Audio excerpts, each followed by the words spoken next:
Okay, so with this one now, I'm going to reset my desktop because it's kind of messy. So like Photoshop.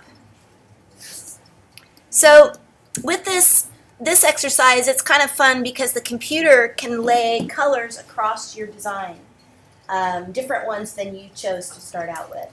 And to use it, the feature, first thing you have to do is select everything. So make sure that you don't have things locked.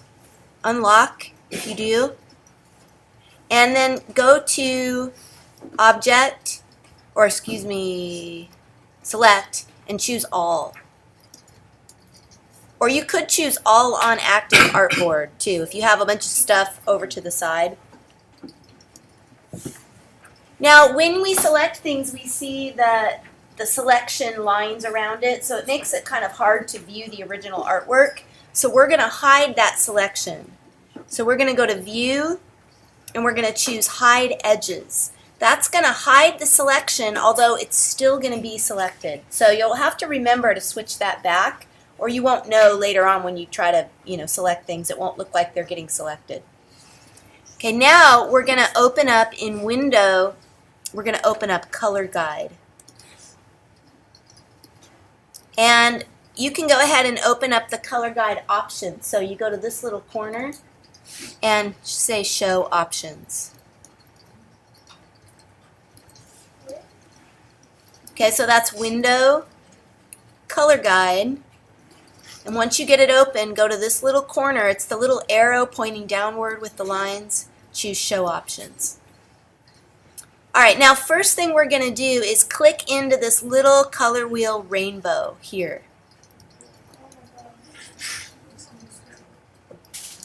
And you're going to see that it's going to throw different colors across your design.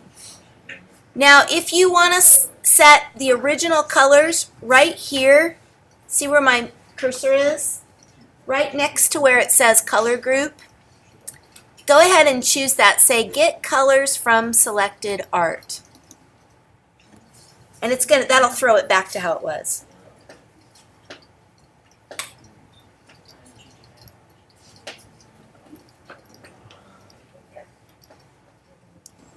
All right, next we're going to choose Assign, or no, Edit. Click to edit.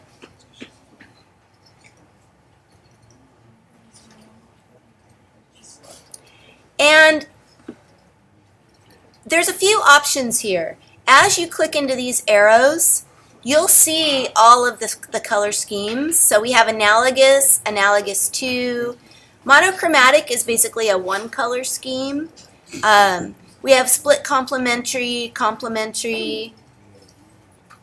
We have our triads here. If you scroll down, you'll see your tetrads. And so you can pick the various ones, and you're going to see it apply them. You can try a few different. What I want you to do is to choose 4 of the different schemes. So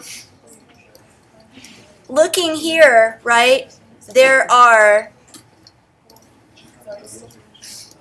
1, 2, 3, 4, 5. So you don't have to include one of them.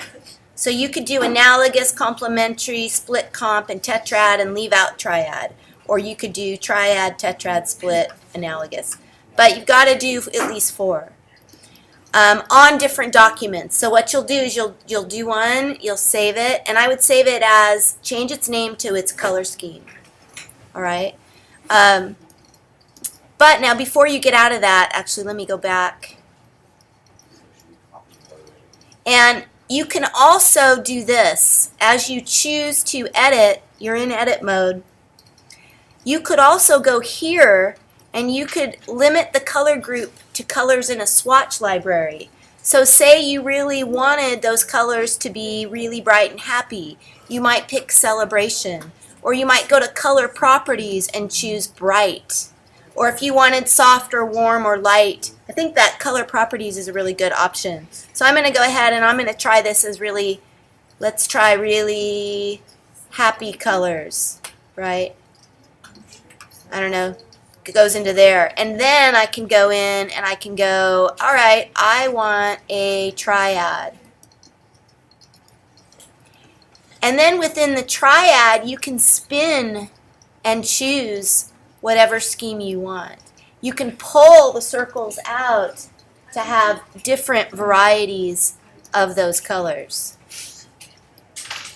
So there's all kinds of really cool, crazy options that you can do with that. What's your question, Catherine? If we like that color scheme that it started with, how do we go back to that? Well, you're not going to save with the same file name. You're going to change the file The name. purple one that it started with. Like, you know, like when you changed it at first, it was like purple and other colors. Well, I don't know, but you have to pick for this exercise a specific scheme. So you need to make sure, you know, I suppose one way you could do that is don't save what you've got and reopen it. And when you open it and first apply the color guide, it's going to be the same. So let me see. Let me pick one that I actually like, because right now I don't think that any of these are all that nice.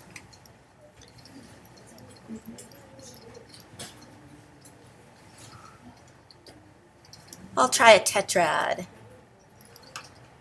And then I can spin the wheel. I can adjust it.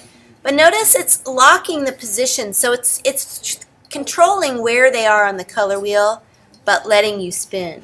It's a really neat feature. Okay, so I kind of think that's cool. I like that one. So I'll say okay.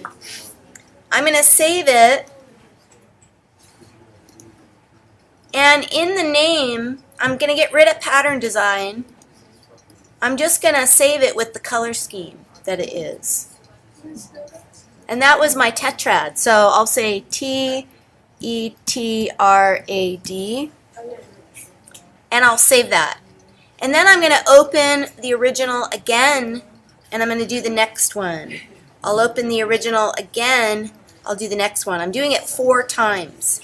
The reason I'm doing it 4 times is because you guys are going to shrink those down, and you're going to put them on one 8x10 file. And I'll show you that. I'll demo that part too. But for now, just do the 4.